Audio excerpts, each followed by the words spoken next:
আমাদের মাযহাবের ইমামে আজম আবু হানিফা বড় কাপড়ের ব্যবসা করেন। পাইকারি কাপড় আনছেন, একটা কাপড়ের মাঝখানে দেখা গেল একটু ছিদ্র ছেঁড়া আছে, ওটাকে আলাদা চিহ্ন দিয়ে রাখলেন। কর্মচারীদের বললেন, এই কাপড়টা যদি বিক্রি করো বলে দিও কাপড়ের মধ্যে একটু খোঁটা আছে, দোষ আছে, টাকা কমায়া দাও। ইমামে আজমে কথা বলে চলে গেলেন। কর্মচারী কাপড় বিক্রি করেছেন, কিন্তু বলতে মনে নাই কাপড়ের ভেতরে দোষ আছে। পরবর্তী সময়ে ইমামে আবু হানিফা আসলেন, জিজ্ঞাসা করলেন কাপড় বিক্রি হয়েছে? বলে হ্যাঁ হয়েছে। বলছি নেই যে কাপড়ের মধ্যে কোনো ত্রুটি আছে? কয় মনে ছিল না। ইমামে আজম ভয় পেয়ে গেলেন, আল্লাহর কাছে আমি ধোঁকাবাজ হয়ে গেলাম নাকি? কর্মচারীর ধোঁকা দিয়েছি। লোক টাকা দিয়া ভাড়া কইরা বলে বাজারে ঘুর আর এলান কর, অমুক এত তারিখ আবু হানিফার দোকান থেকে কে একটা কাপড় নিছো, তাড়াতাড়ি তুমি টাকা পাবা, ফেরত নাও। এর নাম তাকওয়া। এইভাবে যদি কেউ ব্যবসা করত, এই দেশে কেউ খাবে কেউ খাবে না, এই স্লোগান থাকতো না।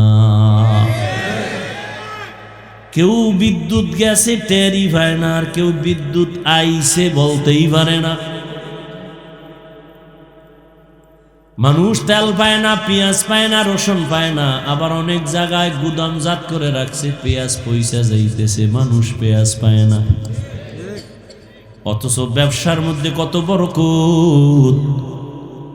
আল্লাহ নবী বলেন, সততার সাথে যারা ব্যবসা করবে আমি ওয়াদা দিলাম আমার সাথে তারা জান্নাতে থাকবে। মুত্তাকিনদের গুণ হলো 6টা। 1 নাম্বার গুণ, ইউমিনুনা বিল গায়ব। গায়বের মালিক একমাত্র আমার আল্লাহ, এটা অন্তরে বিশ্বাস করতে হবে পরিপূর্ণভাবে। গায়বের মালিক কে? আল্লাহ। কয়জন? বলেন ভালো করে। আল্লাহ যে এক, কোন দিক থেকে এক? সব দিক থেকে এক। মানে কি আল্লাহর মতো আরো আল্লাহ আছে? আল্লাহর গুণের মতো কারো গুণ আছে? আল্লাহর ক্ষমতার মতো কারো ক্ষমতা আছে? যদি কেউ মনে করে আছে, মনে করার নাম শিরিক। যারা মনে করবে তাদের নাম মুশরিক। মুশরিকদের জন্য জান্নাত হারাম। ওয়া মান ইউশরিক বিল্লাহ ফাকাদ হারামাল্লাহু আলাইহিল জান্নাহ। গায়বের মালিক আমার একমাত্র আল্লাহ। এই গুণে আরো কেউ গুণান্বিত আছে? রহমতের নবীর সামনে আবু জাহাল হাতের মধ্যে পাথর নিয়ে কয়, ভাতিজা বলো আমার হাতের মুষ্টিতে কি আছে? কয় চাচা বললে কি হবে? কয় যদি বলতে পারো আমি কালেমাওয়ালা মুসলমান হয়ে যাব। নবী বলেন, আমি বলতে জানি না। কেন জানো না? নবী বলেন, আমি আলিমুল গায়বের মালিক না। গায়বের মালিক কে? আল্লাহ। যদি কয় আমগো বিশ্বাবো গায়েব জানে, তাহলে আল্লাহর গুণের সাথে তুলনা হয়ে গেল না? এই তুলনা করার নাম শিরিক। গায়বের মালিক আমার আল্লাহ, আর কেউ না। নবী, আল্লাহ নবীকে বলে দেন, কুল্লা ইয়ালামু মান ফিস সামাওয়াতি ওয়াল আরদিল গায়বা ইল্লাল্লাহ। হে নবী, আপনি জানায় দেন আসমানের বাসিন্দারা কেউ গায়ব জানে না, জমিনের বাসিন্দারা কেউ গায়ব জানে না। একমাত্র গায়বের মালিক হলেন আমার আল্লাহ। এই বিশ্বাস যার আছে সে মুত্তাকিনের প্রথম সিঁড়িতে আছে। আল্লাহ যে এককভাবে গায়বের মালিক, এই বিশ্বাস আছে তো? এটার মধ্যে কোনো রং আছে আলাদা? তাহলে মুত্তাকি হওয়ার 1 নাম্বার গুণ। দ্বিতীয় গুণ হলো ওয়া ইউকিমুনাস সালাহ। মুত্তাকি যারা, তারা নামাজ কায়েম করবে। কি করবে? নামাজ কায়েম করা এক জিনিস, নামাজ পড়া ভিন্ন জিনিস। আল্লাহ নামাজ কায়েম করতে বলেছেন, নামাজ পড়ার কথা বলেননি। এবার বুঝেন নামাজ কায়েম কি জিনিস। কায়েমের এক অর্থ জামাতের সাথে নামাজ আদায় করো। ওয়ারকাউ মা'আর রাকিঈন, রুকুকারীদের সাথে রুকু দাও, মানে জামাতের সাথে নামাজ আদায় করো। এটা হলো নামাজ কায়েম। আল্লাহ নামাজ কায়েমের অর্ডার দিছেন, পড়ার কথা বলেন নাই। অর্থ একটা বলছি কায়েমের। এইটা শুনে বাড়ি গেলে বিশাল এক গ্যাঞ্জাম শুরু হয়ে যাবে। হাফিজ ভাই বলছে নামাজ নাকি আল্লাহ কায়েম করতে বলছে, আর কায়েমের অর্থ জামাতে পড়া। ও ম্যাডাম, আমি মসজিদে একা গেলে হবে না, চলো তুমিও মসজিদে চলো। নামাজ কায়েম করা লাগবে। এজন্য আরো কিছু কথা শুনে যান। কায়েমের তিনটা অর্থ আছে। দ্বিতীয় অর্থ হলো ঠিক টাইম অনুযায়ী নামাজ আদায় করা। টাইম অনুযায়ী নামাজ, জোহরের নামাজ যেন আসরের টাইমে ঢুকে না যায়, আসরের নামাজ যেন মাগরিবের টাইমের মধ্যে ঢুকে না যায়। ওয়াক্ত আলাদা আলাদা আছে না? ফজরের নামাজটা যেন সূর্য উঠার পরে না যায়। টাইমের মধ্যে নামাজ পড়াও, নামাজ কায়েম করা। কায়েমের আর একটা অর্থ হলো খুশু খুজুর সাথে নামাজ আদায় করো। খুশু মানি আল্লাহর ভয়, খুজু মানি বিনয়ী। আল্লাহর কাছে একেবারে নরম দুর্বল হয়ে নামাজে দাঁড়াও।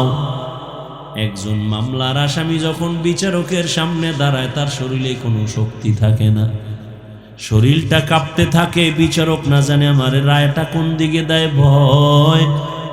ঠিক আল্লাহ তো সব থেকে সব বিচারপতির বিচার আল্লাহর হাতে, আল্লাহ সব থেকে বড়। আল্লাহর সামনে যখন আমি নামাজে দাঁড়াইছি, আল্লাহু আকবার মানে আল্লাহ সবার বড়, তখন তো তুমি বিনয়ী হবা, ভয় নিয়ে দাঁড়াবা। আর আল্লাহর ভয় নিয়ে যখন নামাজে দাঁড়াবে, ওই বান্দার অন্তরে কখনো দুনিয়ার দোকানের চিন্তা আসতে পারে না। আল্লাহর ভয়, আমি আল্লাহকে দেখে দেখে নামাজ আদায় করি, না হয় আল্লাহ আমাকে দেখতেছেন। নামাজ, নবীজি বলেন বাইনাল আবদি ওয়া বাইনাল কুফরি তরকুস সালাহ। মুমিন আর বেঈমানের মধ্যে ব্যবধান হলো নামাজ। বেঈমানেরা নামাজ পড়ে না, মুমিনেরা নামাজ ছাড়ে না। নামাজ কত ওয়াক্ত? সপ্তাহে কয় দিন? একদিন। 5 ওয়াক্ত নামাজ প্রতিদিন লাগবে। এই যুবকেরা বলো, মাঝে মাঝে ছেড়ে দেওয়া যাবে না? বলার পরেও যদি নামাজ না পড়ো, ফিডার ওজন কত বেশি হবে? নামাজ, ইন্নাস সালাতা তানহা আনিল ফাহশাই ওয়াল মুনকার ওয়ালা যিকরুল্লাহি আকবার। নামাজ এমন একটা মেডিসিন, যারা ব্যবহার করবে দুনিয়াতে তাদের মতো ভালো আর কেউ হবে না, গুনাহ তাদেরকে আসর করবে না। নামাজ যার যত সুন্দর, তার আমল তত সুন্দর। নামাজ যত সুন্দর, তার আখলাক তত সুন্দর। নামাজ যত সুন্দর, তার লেনদেন সুন্দর, তার ওয়াদা সুন্দর, তার চরিত্র সুন্দর, তার ব্যবহার সুন্দর। আমি বড় বক্তা হইয়াও যদি দেখেন আমার কথায় ভেজাল, ওয়াদায় ভেজাল, বুঝতে হবে আমার নামাজে ভেজাল। মকুন সুসুতি নামাজে পাঞ্জে গানা ফাওয়াইলুল লিল মুসাল্লিনাল্লাযিনা মুমিনারা ইনামাজ ইমদাদ দা ইস্তাঈনু আয়াতে কুরআবাখা। রহমতের নবী বলেন, কেউ যদি এশার নামাজ পড়ে ঘুমায়, আবার ঘুম থেকে উঠে যদি ফজরের নামাজ আদায় করে, রহমতের নবী বলেন সারা রাত ঘুমাইয়াও তোর ঘুমটাও নেকের পাল্লায় ওজন হয়ে যাবে। আমি গুনাহ থেকে বেঁচে থাকি, আমি আল্লাহকে ভয় করি, কিন্তু ভয় আছে না নাই গুনাহ হওয়ার? বলেন না কেন? আমি নামাজ পড়ি, জামাত ছাড়া নামাজ পড়ি না, তাকবীরে উলাও ছুটে না, কিন্তু ছুটে যাওয়ার ভয় আসেনি? আছে। ঘুমাইয়া গেলাম, ঘুমের মানুষ তো মরা। আমরা ঘুমের মধ্যে দোয়া তো তাই পড়ি, আল্লাহুম্মা বিসমিকা আমুতু, ও আল্লাহ তোমার নামের উপরে মরে গেলাম। তুমি যদি জিন্দা করো উঠতে পারবো না হয় পারবো না।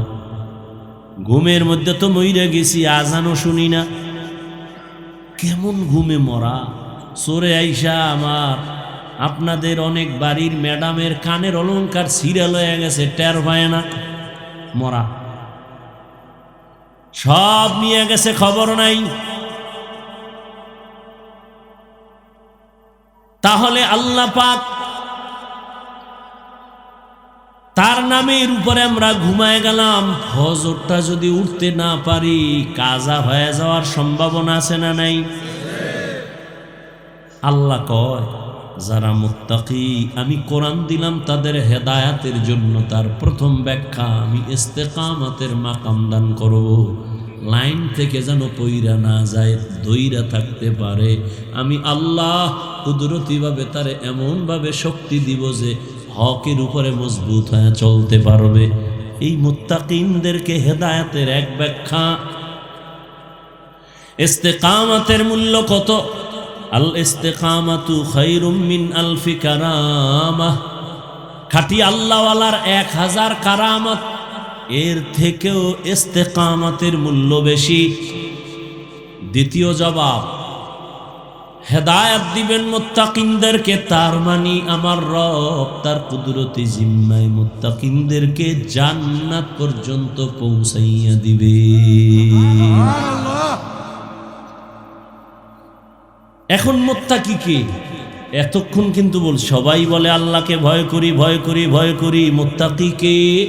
আমি যদি বলি আপনার মধ্যে তাকওয়া নাই, আপনার মনে কষ্ট যাবে। আল্লাহ কয় না, আমি নিজেই বলে দিলাম, যার মধ্যে 6টা গুণ দেখবা আছে, প্রমাণ হলো তার মধ্যে তাকওয়া আছে। আর যার মধ্যে তাকওয়া আছে, আমি আল্লাহ তাকে দুনিয়াতে পুরস্কার দিব 6টা, আখেরাতে পুরস্কার দিব আরো 2টা। টোটাল কয়টা? আখেরাতের প্রথম পুরস্কার হলো বিনা হিসাবে জান্নাত। আখেরাতে দ্বিতীয় পুরস্কার পর্দা ছাড়া ডাইরেক্ট আমার রবের সাথে হবে মুলাকাত। ইয়া ইলাহি মুঝসে মুঝকো दूर कर, ताके देखो मुझ में तुझको एक नजर। या इलाही तू मेरा माबूद है, या इलाही तू मेरा माशूक है। মুত্তাকিনদের দুনিয়াতে কে মুত্তাকি তা বুঝার জন্য কয় গুণ? বুঝলেন না কথা? মুত্তাকি কে এটা বুঝার জন্য কয় গুণ? 6টা গুণ দেখলে বোঝা যাবে তার মধ্যে তাকওয়া আছে, আল্লাহর ভয় আছে। আর এই 6 গুণালার জন্য দুনিয়াতে পুরস্কার কয়টা? 6টা। কয়টা? আর আখেরাতে আরো 2টা। আমি 6 পুরস্কার আর বলবো না, শুধু 6 গুণের 1 থেকে 2টা গুণের কথা বলে দোয়ার দিয়ে যাব। ধৈর্য হবে? মুত্তাকি কারা? আল্লাহ কোরআনের মধ্যে স্পষ্ট করে 6টা গুণের কথা বললেন। আমার দিকে খেয়াল করেন। আল্লাযীনা ইউমিনুনা বিল গায়ব ওয়া ইউকিমুনাস সালাহ ওয়া মিম্মা রাযাকনাহুম ইউনফিকুন ওয়াল্লাযীনা ইউমিনুনা বিমা উনজিলা ইলাইকা ওয়া মা উনজিলা মিন ক্বাবলিক ওয়া বিল আখিরাতি হুম ইউকিনুন। এই 6 গুণ যারা মুত্তাকি, এদের ফলাফল নগদ কি শুনো? উলাইকা আলা হুদাম মির রাব্বিহিম ওয়া উলাইকা হুমুল মুফলিহুন।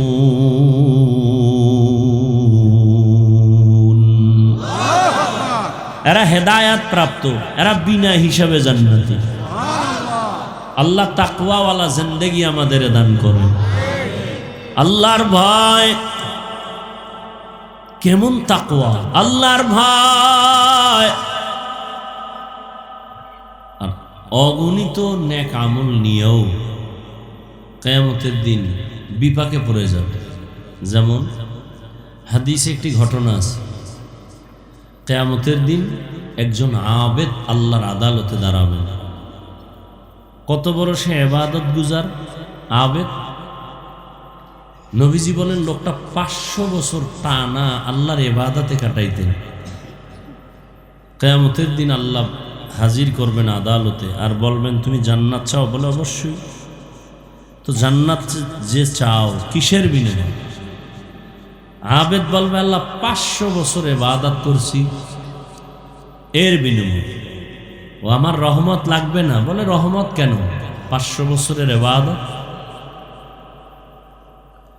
তখন আল্লাহ বলবেন ফেরেশতাকে একটু সামন দিকে নিয়ে যাও।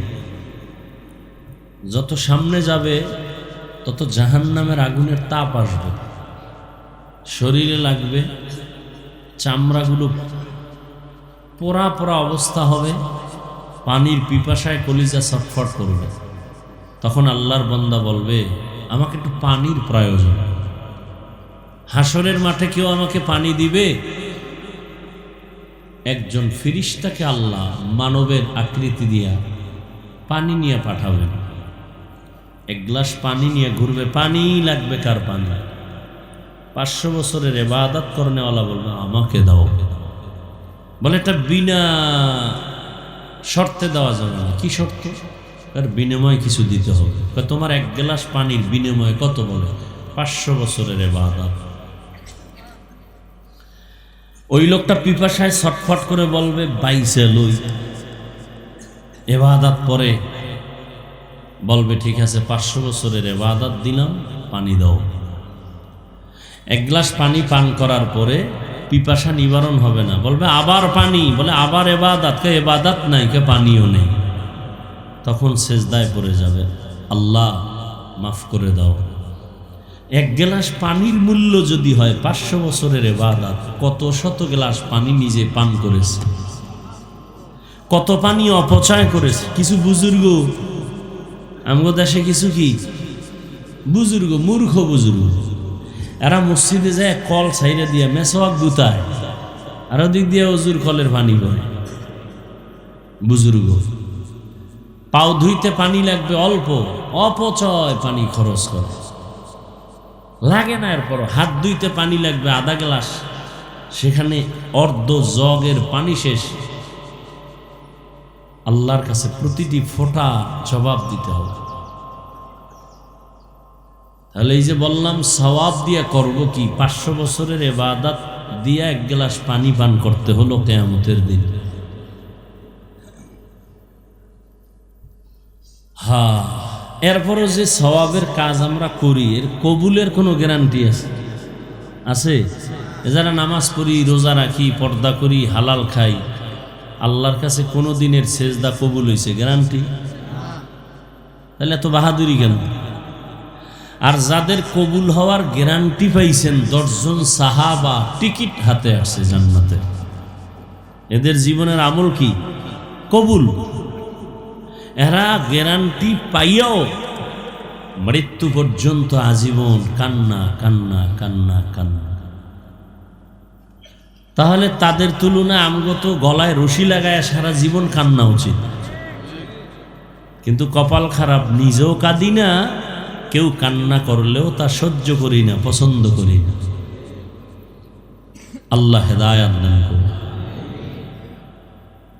সংক্ষেপ কথা, রাত্র অধিক, আমারও আবার দূরে দৌড়াইতে হয়, যেতে হবে আপনাদের এক রাত, আমার তো প্রতি রাত। আর দৌড়াইয়াও যদি ফলাফলটা উম্মতের মধ্যে ভালো হইতো, দিল খুশি হইতো, ফলাফল তো জিরো। এত বয়ান, তাবলিগওয়ালাদের বয়ান, কিলাকিলি লেগে গেছে তাবলিগের মধ্যে, কারা কত বেশি দাওয়াত দিতে পারে। কি লোক জমাইতেছে, আমগো দলে লোক বেশি, আর এক দলখানা আমগো দলে বেশি। কি গাঞ্জাখোর না, কাজ চলতেছে। দুই দল ভাগ হইয়া কাজ কমছে না বাড়ছে? কথা ভাই, আর ভাই সত্য কথাটা স্বীকার করতে সমস্যা কি? দুই দল ভাগ হওয়াতে কাজ কমছে না বাড়ছে? বাড়ছে। আরো 4 দল হইলে আরো বাড়বে। মাদ্রাসা কওমি মাদ্রাসা একটা না অনেক? মাদ্রাসা অনেক হওয়াতে ছাত্র কমে গেছে। যাই হোক, তো সংক্ষেপ কথা, সকলের পরিচিত একটা আয়াত পড়ছি, সবাই পারেন, কোরআন শরীফ পড়তে না জানলেও পারেন। আলিফ লাম মিম পারেন তো? যালিকাল কিতাবু লা রাইবা ফীহি হুদাল লিল, আপনাদের খুব কাছের মুখস্থ করা একটা আয়াতের সংক্ষিপ্ত কিছু ব্যাখ্যা করব, এরপরে দোয়া করব ইনশাআল্লাহ। ওয়াজ কি হেদায়েতের গ্যারান্টি? হ্যাঁ, আরে আমি কেন আর মক্কা মদিনার ইমাম কেন? স্বয়ং রসুল, যে রসুলের চেহারা একবার দেখলে ইমানের সাথে জাহান্নাম হারাম, যে নবীজির চেহারার দিকে মোহাব্বতের একটা নজর দিলে পেটের ক্ষুধা থাকে না। সুবহানাল্লাহ আসে না? আসবে কেমনে? সারাদিন এই জিহ্বা দ্বারা গালি, গীবত, মিথ্যা, সেই জবানে সুবহানাল্লাহ আসতে তো একটু সময়ের ব্যাপার, ওটা অনেক ভিতরে চলে গেছে না। এর উপরে দিয়া মিথ্যা দিয়া কাবার, এর উপরে আবার কাবার দিছে গীবতের, এর উপরে আর একটা কাবার লাগাইছে গালাগালি, এতগুলো ঠেইল্লা সুবহানাল্লাহ এতে তো সময় লাগে। আল্লাহ হেদায়েত দান করুন। আলিফ লাম মিম এগুলোকে বলে আরবি বর্ণ। এরকম 29টা বর্ণ আছে, যেই বর্ণগুলো না চিনলে আরবি চিনে না। আরবি বলা আর চিনা এক না। একজনে সৌদি আরব জীবনে 10 টাকা দিতে পারে না, সৌদি আরব কয়েক মাস থাইকা আমগো থেকে বেশি আরবি কয়, কিন্তু দেখিয়া কিছু পারে না, বলতে পারে, চিনে না। কেন চিনে না? 29টা অক্ষর চিনে না, এজন্য চিনে না। পৃথিবীতে যত ভাষা আছে সমস্ত ভাষা চিনার জন্য, শিখার জন্য ওই ভাষার নির্দিষ্ট কিছু বর্ণ আছে, অক্ষর আছে। বাংলা ভাষার জন্য আছে স্বরবর্ণ, ব্যঞ্জন বর্ণ আছে না? ইংরেজি শিখার জন্য ABCD Z পর্যন্ত আছে। হিন্দি, উর্দু, ফার্সি শিখার জন্য আলাদা 7টা অক্ষর আছে। তো সংক্ষেপ কথা, আমি বিস্তারিত কথা বলবো না। আলিফ লাম নিয়ে কথা বললে 1 ঘন্টা চলে যাবে, শুধু আলিফ লাম মিমের উপরে আলোচনা করব। কারণ আল্লাহ পাকের কোরআন তো ওজন মাত্র 250 গ্রাম, তাও হবে না। আমরা যে কোরআন শরীফ পড়ি কত ওজন? জবাব দিবেন না? 250 গ্রাম হইলেও হইতে পারে, কিন্তু এটার হাকিকতে ওজন কত? পাহাড় বলতেছে আমি পারবো না, জমিন বলে আমি পারবো না। আল্লাহ কয় মানুষের ঘাড়ের উপরে চাপায় দিলাম। প্রথম কোরআন আসছে রসুলের উপর। সে রসুল কেমন? তারে আল্লাহ আগে সাজাইছেন, আল্লাহ তাকে চয়ন করছেন, সিলেক্ট করছেন। সিলেক্ট কইরেই দেন নাই, 40টা বছর নবীরে দিয়া পুরা জীবনকে মজবুত করায়া এরপরে 40-এর পরে গিয়া কোরআন শুরু। কত পরে? আচ্ছা, রসুলের 40-এর আগে কি বুঝায় নাই? আর তো তুলনাই হয় না, সমস্ত নবী রসুলদের তুলনা আর রসুলের সাথে এক। আমার রসুলের মেধার কোনো তুলনাই নাই, তো 40-এর পরে কোরআন দিলেন কেন? ঈসা নবীরে তো ছোট শিশুবেলা দিছে, আল্লাহ নবীরে তো আরো আগে দেওয়ার কথা, 40-এর পরে দিলেন কেন? এক প্রশ্ন। আর এই নবী 40 বছর করলেন কি? বললাম না, এগুলি যদি একটা একটা পয়েন্টে ঢুকি অনেক সময় চলে যাবে, আমারও ধৈর্য হবে না, আপনাদেরও হবে না। না খাইয়ে কত চিনলেন যে গেছিলাম খাইতে, কয় বক্তা অনেক টাইমে গেছেন, তো চলেন খাওন বা। আল্লাহ 40-এর পরে কোরআন দিলেন কেন? কঠিন প্রশ্ন, এবং এই প্রশ্নের জবাবের মধ্যে আমাদের অনেক শিক্ষণীয় উপদেশ আছে। কারণ এখন ভেজালে ভরা দুনিয়া, সব থেকে বেশি ভেজাল ধর্মের ঘরে, ইসলামের ঘরে। পণ্ডিত বেশি, ভেজালও বেশি। প্রত্যেকটার জবাব আছে, ভেজালের অনেক জবাব। আবার 40-এর পরে আল্লাহ কোরআন দিলেন, তো 40 বছর পর্যন্ত নবী করলেন কি? কয় বাইতুল্লাহ থেকে গিয়া হেঁটে হেঁটে ওই উঁচু হেরা পাহাড়ে উঠা গর্তের মধ্যে নাইমা আল্লাহর ধ্যানে সাধনায় নবী সময় কাটাইতেন। এখন এখানে আরো কঠিন প্রশ্ন, বাইতুল্লাহর দাম বেশি না হেরা পাহাড়ের দাম বেশি? কি আপনাদের ধারণা কি? বাইতুল্লাহর দাম না? ইন্না আউওয়ালা বাইতিন উযিআ লিন-নাসি লাল্লাযী বিবাক্কাতা মুবারাকান ওয়া হুদা মুবারাকান ওয়া হুদাল লিল আলামিন।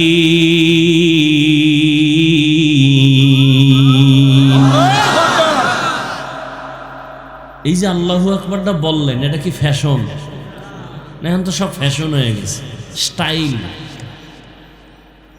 একজনে কোরআন তেলাওয়াত করে পিছে বই, আর একজনে আমাকে বরিশালে গ্রাম্য ভাষাকে পাইল দেয়, পাইল। ওই টিউবওয়েল বয়ায় না তো, ওই যে ধাক্কা দেয় হেলকে ফাইল দেয় 10 জন। আরে ভাই, আল্লাহু আকবার যদি আপনি আল্লাহর মোহব্বতে কোরআনের আকর্ষণে দিল থেকে আসে, সওয়াব হবে। ফ্যাশন করবেন, ওয়াল্লাহি কোনো সওয়াব নেই।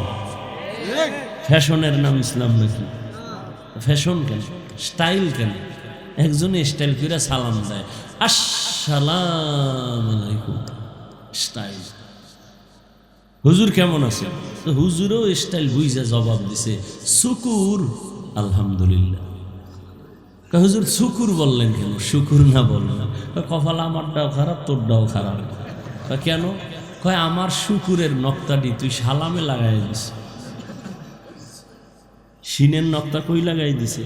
সালামে। তো আমার শুকুর ছাড়া উভয় কি? স্টাইল। সালাম দেয় আসসালামু আলাইকুম, তার মানে তোর উপরে ঠাডা ভরুক। হে আবার ঘুরে একে ওয়ালাইকুম, তোর উপরে আগে ভরুক। সালাম স্টাইল। ও যুবক, বিএ পাস করলা, মেট্রিক পড়লা, আইএ পারলা, ইংরেজি পারো, কি বলে বাংলা পারো, অঙ্ক পারো, জ্যামিতি পারো, বিজ্ঞান পারো, ভূগোল পারো, ইতিহাস পারো, লজ্জা করে না? আসসালামু আলাইকুম এই দুইটা শব্দ শুদ্ধ পারো না? তো মুসলমানের সন্তান। আর এক বদমাস মানুষরূপী হায়ওয়ান ঢাকায় বসে বলে শুদ্ধ সালাম দেওয়া জঙ্গির পরিচয়। নাস্তিক মরে গেছে মনে হয় সব, না? কে তোমরা না স্বাধীন কইয়া নাকে তেল লাগায় ঘুমাও, স্বাধীন মানে নাস্তিক সব মরছে। নাকে তেল লাগায় ঘুমাও কেন? আর বলো কেন দেশ স্বাধীন? মুসলমানের সন্তান তো স্বাধীন বলবে ওই দিন যেদিন ইসলামের স্বাধীন হবে। মুসলমান তো স্বাধীন বলে ঘুমাবে সেদিন যেদিন ময়দানে সব জায়গায় কোরআনের আওয়াজ চলবে, কোনো সুদখোরের, কোনো ঘুষখোর, কোনো বেনামাজির থেকে অনুমতি নেওয়া লাগবে না। মুসলমান তো নির্বিঘ্নে স্বাধীন বলে ঘুমাবে সেদিন যেদিন এদেশের প্রত্যেকটা মাদ্রাসা মসজিদের কমিটির মধ্যে কোনো বেনামাজি থাকবে না, কোনো সুদখোর থাকবে না, কোনো ঘুষখোর থাকবে না। ওয়াজ মাহফিল, সেখানে আবার সুদখোর সভাপতি কেন? আছে না নাই? বানাইছে কেডা? আওয়ামী লীগ। শিয়ালেরে মুরগি দিছে আমানত, 3 দিন পরে খাইবে। শিয়ালে কয় দোয়া হোসাই মাফ হোসাই, জিন্দা কেন মরাও পাবা না। শিয়ালের হাতে মুরগি দিলে যা হয়, ধর্মের চাবি সুদখোর আর বেনামাজির হাতে দিলে তাই হয়।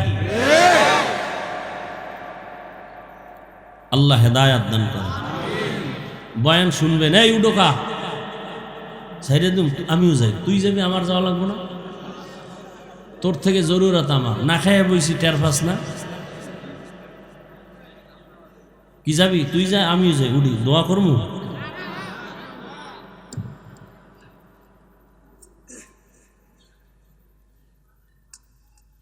আল্লাহ সবাইকে কবুল করে।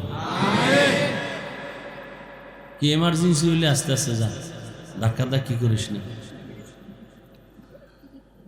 আল্লাহ, কি কথা বলতেছিলাম? নবীজি বাইতুল্লাহ বাদ দিয়া কই গিয়া ধ্যান করেন? ওলামায়ে কেরাম ভুল হইলে ধরায় দিন সবার সামনে। বাইতুল্লাহর দাম বেশি না হেরা গুহার দাম বেশি? বাইতুল্লাহ থুইয়া হেরা গুহায় কেন? যেই বাইতুল্লাহর দিকে তাকাইলে সওয়াব, যেই বাইতুল্লাহর বাউন্ডারিতে একবার আল্লাহ কইলে 1,00,000 বার আল্লাহ বলার সওয়াব। সেই বাইতুল্লাহ থুইয়া হেরা পাহাড়ে কি একদিন, সপ্তাহকে সপ্তাহ, মাসকে মাস আসে না? আম্মাজান খাদিজা নাস্তা নিয়ে, মহিলা মানুষ, সেই পাহাড় বেয়ে বেয়ে বেয়ে বেয়ে উপরে গিয়া নবীরে নাস্তা দিয়ে আসে। এখানে শিক্ষণীয় কিছু নাই? বাইতুল্লাহ রাইখা হেরা পাহাড়ের ধ্যানে নবী কেন? এই জবাব আমগো দেশের মৌলবীরা যদি জানতো, কোনদিন পীর মুরিদির বিরুদ্ধে জবান খুলতো না। আল্লাহ হেদায়েত দান করুন। প্রত্যেকটা পয়েন্টে পয়েন্টে আমাদের শিক্ষণীয় উপদেশ। বাবা যাও, এই উঠ, যাও যাও, আর কোন বিপদে আমারে ফেলাবি যা, এমনি দোষের শেষ নেই। আরে যাই দাও, যাই দাও, জরুরত থাকলে যাও। কাল লগে আবার তারিখ টারিখ দেওয়া আছে না? আজকে একটা বরকতের দিন না? আপনারা এখানে বয়ে আছেন, কেউ মহিলা ফ্যান্ডেল তাওয়াফ করতেছে, বছরে একটা দিন তারিখ দেওয়া ছিল, যদি লেগে যায় 10 টাকায় 40 লাখ। আল্লাহ হেদায়েত দান করুন। দোকান রাস্তাঘাটে বোঝাই দোকান, যুবক হেন ও শীত হয়ে রয়েছে, কি কিনে? মোনাজাতের পর একটা বেলুন কিনছে, একটা প্লাস্টিকের মাছ। বউ কয় কি? ও কয় মোনাজাত এটা কবুল হয়ে গেছে, বেলুন লয়ে যায়। আল্লাহ হেদায়েত দান করুন। ভাই ওয়াজের প্যান্ডেল, বেহেশতের বাগান, বসলে গুনাহ মাফ, এই উপলক্ষে খেলনার দোকান কেন? বেলুনের দোকান কেন? এমন দোকান কেন বসবে কোরআনের মাহফিল উপলক্ষে, যেখানে মহিলা ঢুকবে, যুবতী ঢুকবে, যুবক ঢুকবে, ডাইরেক্ট কবিরা গুনাহ হবে? কেন এগুলো? এখানে বেহেশতের বাগান, ওখানে জাহান্নামের বাগান, ওখানের এই গুনার দায়ভার কে নিবে?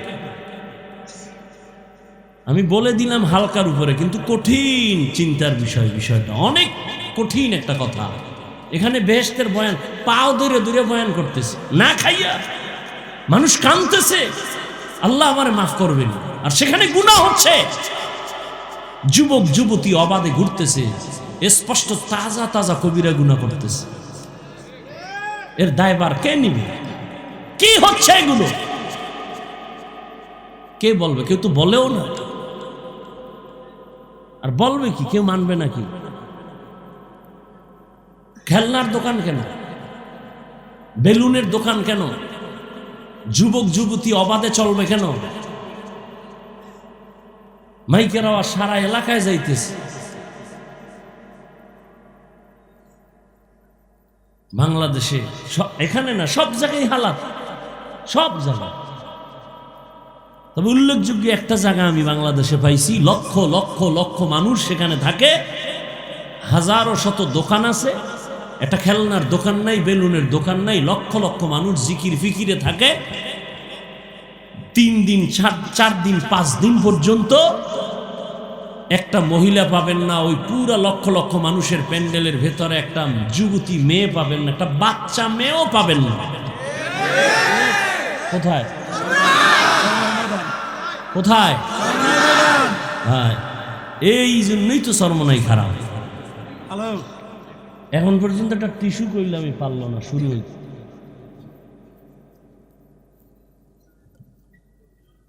আল্লাহ আল্লাহ আমাদেরকে মাফ করে দেন।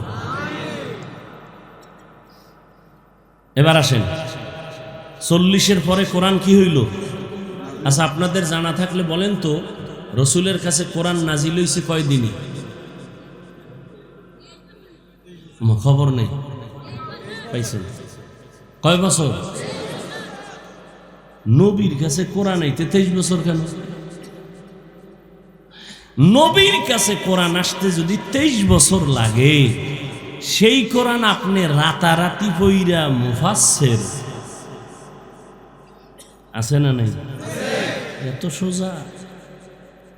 12, 13, 14, 15, 20 বছর ডাউলের ভানি আর আডার রুটি খাইয়া 24 ঘন্টা খালি কোরআন রিসার্চ করলাম, ওলামায়ে কেরাম, এরপরও কেউ পরিপূর্ণ বুঝে না, কয় আমি অল্প বুঝছি, এর বাইরে অনেক বুঝ রয়ে গেছে। আর তুমি রাতারাতি বাংলা বইরা মুফাসসির। আল্লাহ হেদায়াত দান করুন। তো আলিফ লাম মিম অক্ষরগুলো আল্লাহ দিছেন, মূলত এই অক্ষরগুলোর কোনো অর্থ নাই। কি নাই? দিলেন কেন? মুমিনের ঈমানকে পরীক্ষা করার জন্য। অমুমিন, তুমি কি আল্লাহর কোরআন বুঝলে মানো নাকি না বুঝলেও মানো? যদি কোনো মুমিন বলে আমি বুঝলেও মানি না বুঝলেও মানি, সে মুমিন। আর যদি বলে আমি বুঝলে মানি না বুঝলে মানি না, সে 22 হাত পাগড়ি লাগাইলেও বেঈমান। মুমিনের ঈমান পরীক্ষার জন্য আল্লাহ অক্ষরগুলো দিলেন।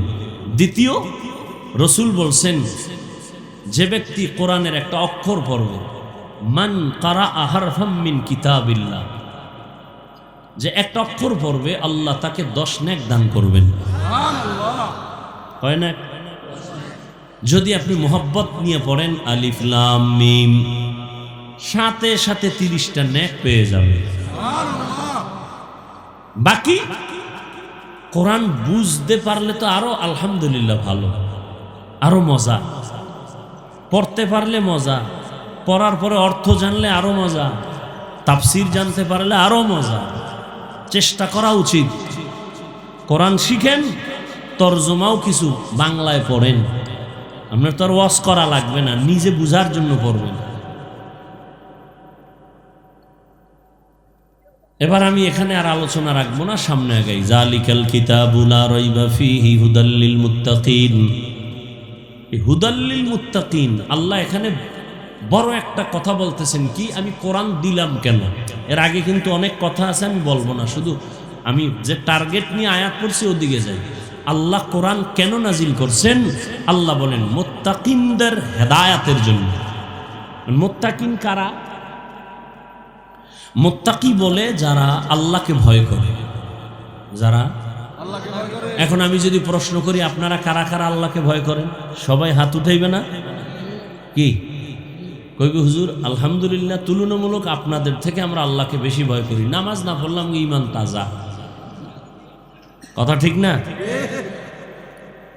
অথচ আমি টুপি মাথায় দিয়ে আমিও বলি আল্লাহকে ভয় করি, আপনি টুপি খুইলা দিয়ে বলেন আল্লাহকে ভয় করি। আমি দাড়ি রেখে বলি আল্লাহকে ভয় করি, আপনি দাড়ি কেটে বলেন আল্লাহকে ভয় করি। দুই ভয় কি সমান? আসলে ভয়ের হাকিকত আপনি বুঝেন নেই। যেমন একটা সন্তান পিতা মাতাকে ভয় করে, প্রমাণ তার মা বাবার সামনে অন্যায় করে না। কেন? কয় ফিডার ডর। একটা ছাত্র ভয় করে ওস্তাদকে, প্রমাণ কি? বলে ওস্তাদের সামনে কোনো অন্যায় করে না। কেন? বলে শাস্তির ভয়। ঠিক সন্তান মা বাবাকে যেমন ভয় করে, অন্যায় করে না, ছাত্র শিক্ষকের ভয়, শাস্তির ভয়, মাইরের ভয়, অন্যায় করে না। ঠিক যেই মানুষ আল্লাহকে ভয় করবেন, ওই বান্দা গলায় ছুরি দিবে, দাড়ির মধ্যে ছুরি লাগাবে না। হরকে দারত খৌফে হক দর দিল মদম, জন্নতুল মাওয়া দেহাদ উরা মাকাম। যারা আল্লাহকে ভয় করবেন তাদের জন্য কোরআন হেদায়াত, ভয়ের নাম তাকওয়া। যারা আল্লাহকে ভয় করবেন তাদের নাম মুত্তাকি। আল্লাহকে যিনি ভয় করেন সে মুত্তাকিন, ভয়ের নাম তাকওয়া। যে আল্লাহকে ভয় করবে তার হাকিকত হলো সে গুনাহ করবে না, গলায় ছুরি লাগাবে কিন্তু দাড়ির মধ্যে ছুরি লাগাবে না। قال النبي صلى الله عليه وآله وسلم اتق المحارم تكن أعبد الناس। তোমরা অবৈধ হারাম থেকে নিজেকে বাঁচাও, তাহলে আল্লাহর কাছে তোমার মর্যাদা বেড়ে যাবে, মানুষের কাছে আল্লাহ সম্মান বাড়ায় দিবেন। আল্লাহর ভয়, যে ব্যক্তি আল্লাহকে ভয় করবেন সে গুনাহ করবে না। এবার বলেন, যে গুনাহ করবে না সে মুত্তাকি। মুত্তাকি মানে কি? যে গুনাহ করবে। যে গুনাহ করে না, গুনাহ থেকে বেঁচে থাকে, সে কি? আচ্ছা আমাকে বলেন, যে ব্যক্তি গুনাহ করে না, মুত্তাকি, সে কি হেদায়েতের উপরে আছে না নাই? হেদায়েতের উপরে আছে বিদায়ী তো সে মুত্তাকি। কথা বুঝেন? কোরআন কি বলল? হুদাল্লিল মুত্তাকিনদের হেদায়েত দিবে। আরে মুত্তাকিন তো সে গুনাহ থেকে বেঁচে থাকে, এজন্যই তো সে মুত্তাকিন। সে তো হেদায়েতের উপরেই আছে। আবার কোরআন কেন বলে হুদাল্লিল মুত্তাকিন? মুত্তাকিনদের জন্য কোরআন হেদায়েত। ডবল কেন বললেন? মুত্তাকিন তো এমনিই হেদায়েতের উপরে আছে, বিদায়ী তো মুত্তাকি। হেদায়েতের উপরে যেই লোকটা আছে তাকে আবার কিসের হেদায়েত করবে? কোরআন। এর এক ব্যাখ্যা হলো আল্লাহ তাআলা তাকে ইবাদতের মধ্যে ইস্তেকামাতের মাকাম দান করবেন। ও আমার কলিজার যুবক, ও বৃদ্ধ বাবাজি, ও পর্দার আড়ালের মা বোনেরা, আপনাদের মতো কি পাঁচ বেলার নামাজি অভাব নাই? ও মুরব্বী, আপনার মতো কত বান্দা হাতে লাঠি নিয়ে মসজিদে গিয়া নামাজ আদায় করে। বলেন আপনি কেন নামাজ পড়তে গিয়া পারেন না? ও আমার কলিজার যুবক বাবারা, জীবনে মাদ্রাসায় পড়ে নাই এমনও যুবক স্কুল কলেজে পড়ে, জেনারেল লাইনে থাকে, চাকরি করে, ব্যবসা করে, 5 ওয়াক্ত নামাজ পড়ে আসেনি। বিবেকটাকে জিজ্ঞাসা করো, তুমি কেন পারবা না? ও পর্দার আড়ালের আম্মা জান বোনেরা, আপনার মতো কত মা, কত বোন এখনো আছে পর্দা করে, স্বামীর মাল হেফাজত করে, 5 বেলার নামাজ পড়ে হালাল ভাবে চলে, সন্তানটাকে আদর্শ সন্তান বানাবার জন্য প্রচেষ্টা চালায়, মোবাইলে সময় নষ্ট করে না, এমন নারী এই এলাকায় আসেনি? এরে আম্মা জানের, আপনারা কেন পারবেন না? আল্লাহর জান্নাত বিনা হিসাবে যদি পাইতেই হয়, মুত্তাকিনদের খাতায় নাম লেখাইয়া আল্লাহর মোহব্বত নিয়ে নামাজ কায়েম করবেন, আল্লাহর মোহব্বতে নামাজে দাঁড়াবেন, রিজিকে বরকত বেড়ে যাবে, নামাজ পড়বেন, আল্লাহ ফেরেশতা দিয়া পাহারা দিবেন। ও নবীর উম্মতের দল, 3 নাম্বার মুত্তাকিনদের গুণ, ওয়া মিম্মা রাযাকনাহুম ইউনফিকুন, আল্লাহর দেয়া সম্পদ আল্লাহর রাস্তায় ব্যয় করবে। এই যে আপনারা দান করলেন, মাদ্রাসায় দিবেন, গরিবেরে দিবেন, ইয়েতিমেরে দিবেন, মানুষের কল্যাণে ব্যয় করবেন, সব হবে দান, আল্লাহর দেওয়া সম্পদ। কিয়ামতের দিন আল্লাহ এর বরকতে জান্নাত আপনার জন্য কবুল করে ফেলবেন। মুত্তাকিনদের এই দানের হাত বাড়াইয়া আল্লাহর মহব্বত নিয়ে চলবেন, আল্লাহ পাক জান্নাতের পথ আসান করে দিবেন। এরে নবীর উম্মতের দল, এতক্ষণ বয়ান শুনলেন, জীবনে বয়ান তো আপনারাও কম জানেন না, এরপরও কেন নামাজ নাই, কেন রোজা নাই, কেন নবীর তরিকা মতো চলেন না? অন্তরে আল্লাহর ভয় নাই, শুধু একটাই কারণ, আল্লাহর ভয় যতদিন পর্যন্ত আসবে না, ততদিন পর্যন্ত কোনো বয়ান কাজে লাগানো যাবে না রে বাবা। এ কারণে আল্লাহর ভয় তাকওয়া অন্তরে জমা করার জন্য এ জমিনে যারা আল্লাহর ভয় নিয়ে চলে, পর্দা করে, হালাল খায়, আল্লাহর প্রিয় বান্দা, ওলিয়ে কামেল, আল্লাহর বান্দা, উলামায়ে আহলে হক, এদের বন্ধু বানাইয়া এদের নেক নজর নিয়ে নেক আমল করেন, নামাজি হয়ে যান, অন্তরে পেছনের গুনাহ থেকে তওবা করেন। জীবনে তো নামাজ কম সারলাম না, মনে চাইছে নামাজ পড়ি না, পড়ব না, পড়ি নাই, মনে চাইছে গুনাহ করব, করেছি, এখন থেকে তওবা করেন, আর জীবনে নামাজ ছাড়ব না, বেপরদায় চলব না, দাড়ি কাটব না, মা বাবার দোয়া নিয়া, উলামায়ে কেরামের পরামর্শ নিয়া, মুরব্বী ওস্তাদদের দোয়া নিয়া আমি নবীর তরিকা মেনে চলব, আর কোনোদিন নামাজ ছাড়ব না। জীবনে তো কম গুনাহ করি নাই যুবক, এখন আল্লাহর কাছে তওবা করো। ঘুমের মধ্যেও তো কত যুবকের মরণ হয়, কোন দিন মরণের ডাক আসবে জানাও নাই, আল্লাহর কাছে তওবা করে নাও। মা বাবার দোয়া নিয়া, উলামায়ে কেরামের পরামর্শ নিয়ে নবীর তরিকা মেনে চলবা। কারো বেয়াদবি করে বরদোয়া নিবা না, নামাজ ছাড়বা না, বেপরদায় চলবা না, দাড়ি কাটবা না। তওবা করার মতো যদি কারো অন্তর তৈরি হয়, মুনাফিকি না থাকে, খাঁটি তওবার নিয়ত যাদের আছে, দুটো হাত আল্লাহকে দেখায় দেই। আয় আল্লাহ, আমাদের তওবার হাতগুলো কবুল করে নেন। তওবার উপরে মজবুত হইয়া চলার মতো আমাদের তৌফিক দান করেন। গুনাহমুক্ত জীবন দান করেন। আদবওয়ালা বিনয়ী জিন্দেগি আমাদের দান করেন। নবীজির তরিকায় চলার তৌফিক দান করেন। আমিন। আলহামদুলিল্লাহি রাব্বিল আলামিন।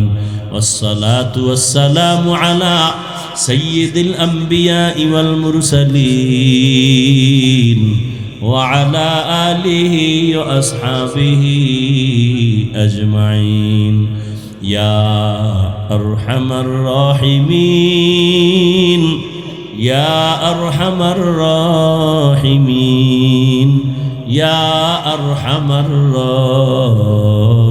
الراحمين رب ارحمهما كما ربياني صغيرا اللهم إنك عفو كريم تحب العفو فاعف عنا اللهم إنا نسألك رضاك والجنة ونعوذ بك من سخطك والنار উদয়ার মালিক গভীর রাতে কুদরতের নজর দিয়া তাকায় দেখে কত উলামায়ে কেরাম হাত তুলেছেন, কত মুরব্বী, হাজী সাহেব, ব্যবসায়ী, চাকরিজীবী, আমার কলিজার কত যুবক, কত ছাত্র ভাই, পর্দার আড়ালে মা বোনেরা। আয় আল্লাহ, এই মুহূর্তে দুনিয়ার সব বাড়িওয়ালাদের দরজাগুলো বন্ধ, আপনার রহমতের দরজা তো বন্ধ নাই। ও আল্লাহ, জীবনে গুনাহ তো কম করি নাই। দুনিয়াতে যেদিন আসছিলাম পবিত্র অবস্থায় আসছি, মা বাবা কত আনন্দ পেয়েছিলেন, খুশি হয়েছিলেন। আজকে সেই পবিত্র জীবনটা যেন গুনার কারণে নাপাক হয়ে গেছে। চোখ দুইটা বন্ধ করে জীবনের পেছনে তাকায় দেখি আমার গুনাহ ছাড়া কোনো ভালো আমল নাই। আমার গুনার কারণে হাত না পাক, আমার গুনার কারণে চোখ না পাক, আমার গুনার কারণে আমার জিহ্বা না পাক, অন্তর না পাক। আয় আল্লাহ, তারপর রহমতের আশা ছাড়ি নাই, আপনার কুদরতের সামনে হাজির।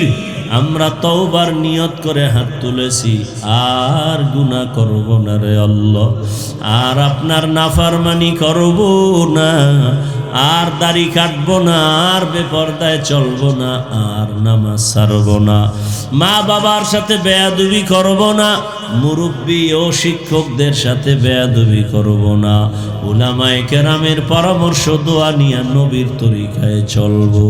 আমাদের তওবা কবুল করে নেন। আয় আল্লাহ, আমাদের জীবনের গুনাহগুলো মাফ করে দেন। আয় আল্লাহ, মা বোনদের আবেদা পর্দানিশী বানায় দেন, সন্তানগুলো নেককার বানায় দেন। আয় আল্লাহ, যারা লেখাপড়া করে পরীক্ষার্থী কামিয়াবি দান করেন। আয় আল্লাহ, সারা দুনিয়ার মানুষকে মাফ করে দেন। আয় আল্লাহ, মুসলমানের হেফাজত করেন। বিদেশের ঘরে যারা ব্যবসা চাকরি করে হেফাজত করেন। বাংলাদেশ শান্তির দেশ বানায় দেন, জালেমদের জুলুম থেকে হেফাজত করেন। আয় আল্লাহ, মাদ্রাসা মসজিদগুলো কবুল করে নেন, অন্যান্য শিক্ষা প্রতিষ্ঠান নবীর আদর্শে কবুল করে নেন। ও দয়ার মালিক, আমার কলিজার প্রত্যেকটা যুবকের দিনের খাদেম বানায় দেন। আয় আল্লাহ, মা বাবার আদরের সন্তান হিসেবে কবুল করে বেয়াদবির থেকে হেফাজত করেন। মোবাইলের গুনাহের থেকে হেফাজত করেন আল্লাহ, মোবাইলের গুনাহের থেকে হেফাজত করেন, মোবাইলের গুনাহের থেকে হেফাজত করেন। আয় আল্লাহ, ইলম হিলম হিকমত আমলে বরকত বাড়ায় দেন। উলামা তোলাবা উম্মতের অন্তরে ইজ্জত বাড়ায় দেন। আওয়াজে কথায় রুহানিয়াতে স্পষ্টতা বাড়ায় দেন। উম্মতের অন্তরের আপন বানায় দেন। আয় আল্লাহ, সারা দুনিয়ায় ইজ্জতের সাথে খেদমতের জন্য কবুল করে নেন। আয় আল্লাহ, দিনের খাদিম হিসাবে কবুল করে নেন। দিলের নেক আশা পূরণ করে দেন। নবীজির রওজা বাইতুল্লাহ জিয়ারতের তৌফিক দান করেন।